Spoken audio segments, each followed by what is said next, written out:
আমি খুশি শুধুমাত্র আমার সদলীয় বিধায়করা নন, যারা আমাদের বিরোধী দলের বিধায়ক তারাও এখানে এসেছেন সরকারি প্রোগ্রামে।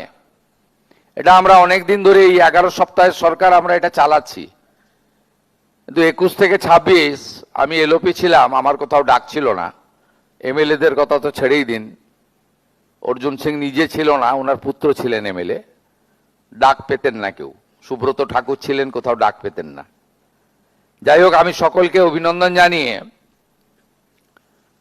আজকের এই কর্মসূচির তাৎপর্য প্রথমে বলি। বিগত সরকার সিএ এর বিরোধিতা করেছে। তারা বলেছে শুধুমাত্র এই সিএ কিছু হয় না, বলে আপনারা তো নাগরিক, আপনারা বার্ধক্য ভাতা পাচ্ছেন, রেশন পাচ্ছেন, লক্ষ্মী ভান্ডার পাচ্ছেন, আবার কিসের নাগরিকত্ব? কিন্তু আমরা আপনাদের কাছে সবসময় বলেছি যে আপনারা যখন ভিসা পারমিট করতে যান তখন 71-এর আগের দলিল আনতে বলা হয়। সেক্ষেত্রে আপনারা সমস্যার মধ্যে পড়তেন। তাহলে আপনাদের সরকার পুলিশের ডিআইবি স্বরাষ্ট্রমন্ত্রীর হাতে, স্বরাষ্ট্র দপ্তর আগে মুখ্যমন্ত্রীর হাতে ছিল, এখনো আমার হাতে আছে। তাহলে এই প্রশ্নটা কেন করেন? তার মানে সিএ এর প্রয়োজনীয়তা ছিল। এবং আমরা যদি ইতিহাস পড়ি তাহলে দেখব 1945 সাল থেকে পিআর ঠাকুরের নেতৃত্বে এই লড়াই চলে এসেছে।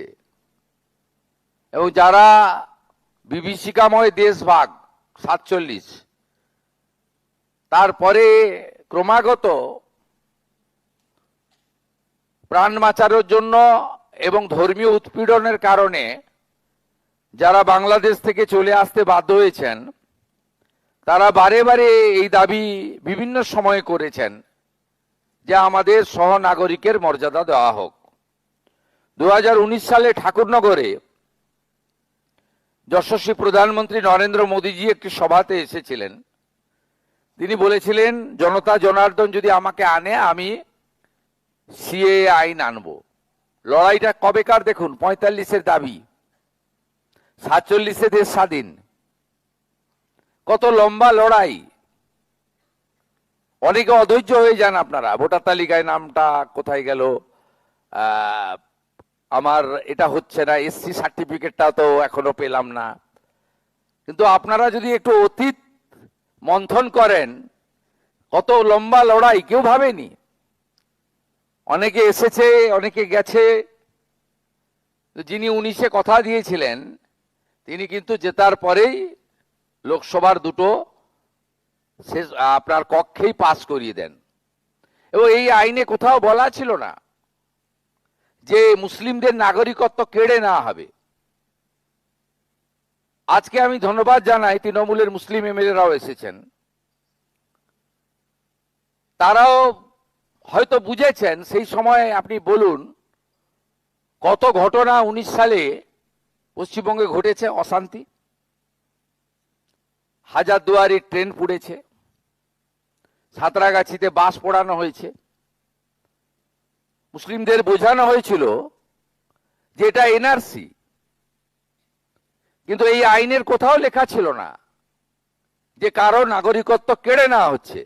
এই আইনে লেখা ছিল যে যারা ধর্মীয় সংখ্যালঘু তারা আফগানিস্তান, পাকিস্তান, বাংলাদেশ থেকে ভারতে যারা এসেছেন 2014 সালের 31শে ডিসেম্বর পর্যন্ত তাদেরকে ভারত সরকার সহ নাগরিকত্বের মর্যাদা দেবে।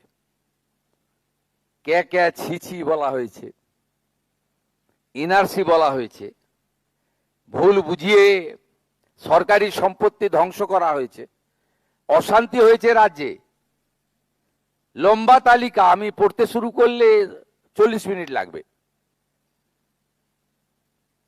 তৎকালীন মুখ্যমন্ত্রী নিজে মিছিল করেছেন সিটির মোড় থেকে শ্যামবাজার 5 মাথার মোড় এই সিএ এর বিরুদ্ধে। অথচ আজকে উনার দলে যারা সমর্থক তারাও এখন এসআইআর হওয়ার আগে পরে অ্যাপ্লাই করেছেন, কিছু জন পেয়েওছেন। এভাবে তো হয় না, সরকার তো নীতি তৈরি করে সকলের জন্য, কোনো একটা নির্দিষ্ট দলের জন্য ব্যক্তির জন্য নীতি তৈরি হয় না। 2024 সালে তারপরে মাঝখানে বলা হলো যে আইন তো হয়েছে, কার্যকর তো হচ্ছে না। বলা হলো প্রধানমন্ত্রী এবং আমরা জুমলা, মানে মিথ্যা প্রচার করি, হিন্দিতে জুমলা বলে, বাংলায় মিথ্যা। অনেকে বিভ্রান্ত হলেন, হ্যাঁ সত্যি তাই তো, 19-এর আইন 20 গেল, 21 গেল, 22 গেল, 23 গেল, কার্যকর হয় না কেন?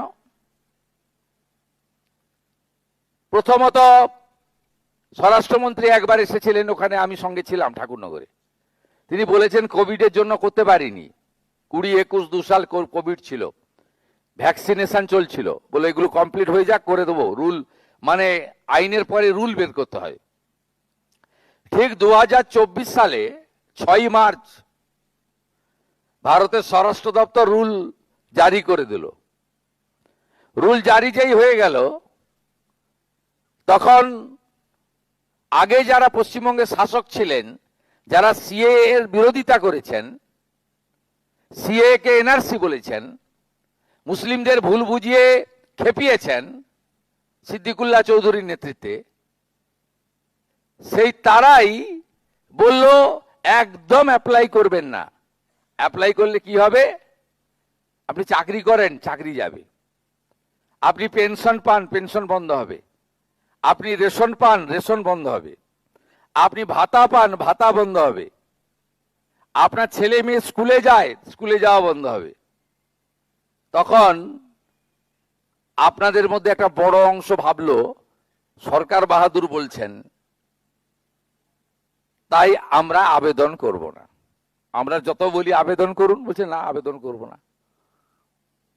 বার্ধক্য ভাতা, বিধবা ভাতা, লক্ষ্মী ভান্ডার, চাকরি বাকরি, স্কলারশিপ, হ্যানা তেনা, রেশন সব বন্ধ হয়ে যাবে। সরকার যখন বলে, তোর মানুষ সাধারণ ভাবে বিরোধীদের কথা শোনে না, সরকারের কথা শোনে, মুখ্যমন্ত্রীর কথা শোনে। তা শুনলো, আবেদন টাবেদন খুব কম সংখ্যায় হলো। যেই ভোটার তালিকার এসআইআর শুরু হলো, তখন উনারাই মুখে না বললেও ভিতরে ভিতরে বললেন, রানাঘাট, বনগা, বারাসাতে আবেদন করে দেন, আবেদন করে দেন, আবেদন করে দেন, এছাড়া কোনো বিকল্প রাস্তা নেই। এ তো একটা মিথ্যার উপরে দাঁড়িয়ে এত বড় অধিকার, এই অধিকার থেকে আপনাদেরকে বঞ্চিত করা হয়েছে। ভারতবর্ষের সব রাজ্যে, গুজরাটে, রাজস্থানে, সেখানে ভারত সরকার রাজ্যকে দিয়ে দিয়েছে। ডিস্ট্রিক্ট ম্যাজিস্ট্রেটরা তারা দ্রুত হিয়ারিং করে নিষ্পত্তি করছে। এখানে আগের সরকার বিরোধ করেছে, তারা চায়ওনি, ন্যায়ওনি, ভারত সরকার দেয়ওনি। তা আমরা সরকারে এসেছি মাত্র 11 মাস। আমরা মোট এখন অবধি সিএ সার্টিফিকেট দেওয়া হয়েছে 23,956 জনকে। এই 11 সপ্তাহে আমরা দিয়েছি 5,966, এবং মোট আবেদনকারীর সংখ্যা 2,30,605। আমরা আজকে সার্টিফিকেট দেব অনেককে, এবং এখন অবধি জেলা ওয়াইজ যে সার্টিফিকেট পেয়েছেন, সর্বোচ্চ নদিয়া জেলা 10,191, তারপরে নর্থ 24 পরগনা জেলা 8,930, তারপরে অন্যান্য জেলা আছে। আমি আর সময় নষ্ট করছি না সবটা বলে। আপনাদের কাছে আমি এখনো যারা আবেদন করেননি তারা আবেদন করুন, এবং আপনাদের ওই ওবিসি এসসি সার্টিফিকেট সংক্রান্ত যে বিষয় ছিল, ইতিমধ্যে সার্কুলার করে দেওয়া হয়েছে। জানেন যে কনফিউশন ছিল আপনাদের একটা। দ্বিতীয় হচ্ছে 2014 পরে যারা এসেছেন তাদের জন্য 1 সেপ্টেম্বর 2025 ভারত সরকার আরেকটি নোটিশ করেছে। 31/12/2024 পর্যন্ত তাদের এই সিএ এর আওতায় আনার কথা বলা হয়নি আপাতত, কিন্তু বলা হয়েছে কোনো পুলিশই হয়রানি তাদেরকে ভারতবর্ষের কোনো পুলিশ করবে না, পশ্চিমবঙ্গ পুলিশও করবে না।